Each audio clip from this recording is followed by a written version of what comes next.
السلام علیکم مایوٹی فیملی، کیسے آپ سب لوگ؟ امید کرتی ہوں بالکل ٹھیک ٹھاک ہوں گے۔ میری اللہ پاک سے دعا کہ اللہ پاک آپ لوگوں کو ہمیشہ خوش اور آباد رکھے۔ تو آج میں آپ لوگوں کو وظیفہ بتاؤں گی، وہ ہے 10 محرم کا، اور ہر پریشانی مصیبت کیسی بھی بیماری ہو دور کرنے کے لیے یہ آپ کر سکتے ہیں۔ تو چلیں وقت ضائع کیے بنا چلتے ہیں وظیفے کی طرف۔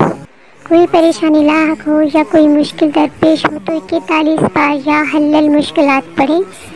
اس کے بعد لمبے ہاتھ کر کے دعا مانگیں، کہیں یا اللہ میری فلانی مشکل آسان فرما۔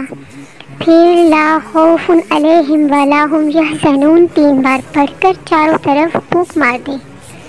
اگر کسی کو کوئی مرض لاحق ہے، تکلیف بہت زیادہ ہے، تو 41 بار یا شافی الامراض پڑھیں اور لمبے ہاتھ کر کے دعا مانگیں، اللہ تعالیٰ مرض سے شفا فرمائیں گے۔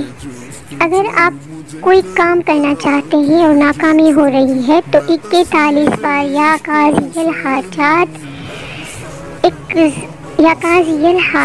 اقضی الحاجتی پڑھیں، اور مشرق مغرب شمال جنوب چاروں طرف 11 بار یا سے تو پڑھ کر پھونک ماریں۔ کسی کو چاروں حاجتیں ہوں تو چاروں دعائیں پڑھ لیں، نفل دوبارہ پڑھنے کی ضرورت نہیں ہے۔ 10 محرم الحرام یوم عاشورہ کا عمل۔ عاشورہ کے دن کو اللہ پاک نے بڑی عزت دی ہے۔ اس دن ظہر کی نماز کے بعد 8 رکعت نفل اس طرح سے پڑھیں کہ ہر رکعت میں فاتحہ کے بعد 3 بار سورہ اخلاص، قل هو اللہ احد، 1 بار سورہ فلق، قل اعوذ برب الفلق من شر ما خلق، 1 بار سورہ ناس، قل اعوذ برب الناس مالک الناس۔ اس کے بعد یہ کہیں کہ یا اللہ پاک، میں نے جو نوافل پڑھے ان کا ثواب سیدنا حضرت امام حسین رضی اللہ تعالیٰ عنہ اور شہدائے کربلا کو پہنچا دیں، تو اللہ رب العزت آپ کو اتنی عزت عطا فرمائیں گے کہ قیامت کے دن سیدنا امام حسین رضی اللہ تعالیٰ عنہ آپ کی شفاعت کے لیے آگے ہوں گے۔ سبحان اللہ۔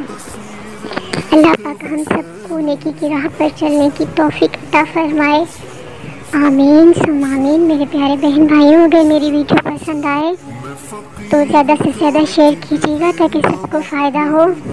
تو ملتے ہیں نیکسٹ ویڈیو میں، تب تک کے لیے اللہ